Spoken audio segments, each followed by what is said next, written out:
Welcome to PM7 వార్తలు. Donald Trump America 47వ అధ్యక్షుడిగా ప్రమాణ స్వీకారం చేశారు. ఆ దేశ కాలమానం ప్రకారం ఈ మధ్యాహ్నం 12 గంటలకు రాజధాని వాషింగ్టన్ డీసీలోని క్యాపిటల్ వన్ ఎరీనా రొటుండాలో ఆయన ప్రమాణ స్వీకారం చేయనున్నారు.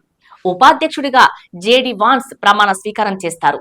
గత ఏడాది నవంబర్ 5వ తేదీన జరిగిన అధ్యక్ష ఎన్నికల్లో ట్రంప్ రికార్డు స్థాయి మెజారిటీతో ఘన విజయం సాధించారు. తన ప్రత్యర్థి డెమోక్రటిక్ అభ్యర్థి కమలా హ్యారిస్ ను చిత్తు చేశారు. దీనికి సంబంధించిన ఏర్పాట్లు పూర్తయ్యాయి. చలి తీవ్రతను దృష్టిలో పెట్టుకుని వెస్ట్ ఫ్రంట్ కు బదులుగా క్యాపిటల్ వన్ ఎరీనాకు మారింది కార్యక్రమం. తాజాగా క్యాపిటల్ వన్ ఎరీనాలో ఏర్పాటు చేసిన మేక్ అమెరికా గ్రేట్ అగైన్ విజయోత్సవ సభలో ప్రసంగించారు డొనాల్డ్ ట్రంప్. ప్రమాణ స్వీకారం చేయడానికి కొన్ని గంటల ముందు ఈ కార్యక్రమం ఏర్పాటైంది. టెస్లా, స్పేస్ ఎక్స్ అధినేత ఎలాన్ మస్క్ కూడా ఇందులో పాల్గొన్నారు. ఇందులో కొత్తగా ఏర్పడబోయే తన ప్రభుత్వ హయాంలో అమెరికాను అత్యున్నత స్థాయికి తీసుకువెళ్లడానికి చేపట్టదలిచిన ప్రణాళికల గురించి వివరించారు ఆయన. అంతర్జాతీయ అంశాల గురించి మాట్లాడారు.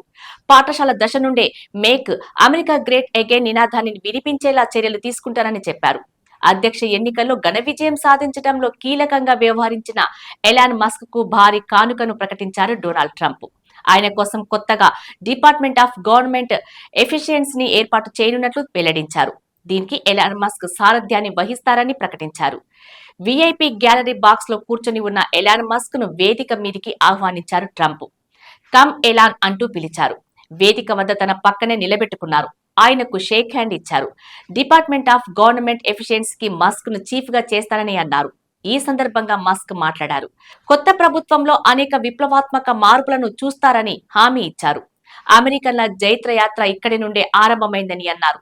మేక్ అమెరికా గ్రేట్ అగైన్ అనే నినాదానికి వాస్తవ రూపాన్ని ఇస్తామని పేర్కొన్నారు. శతాబ్దాల పాటు చరిత్రలో నిలిచిపోయేలా గణనీయమైన మార్పులు తీసుకువస్తామని మస్క్ అన్నారు.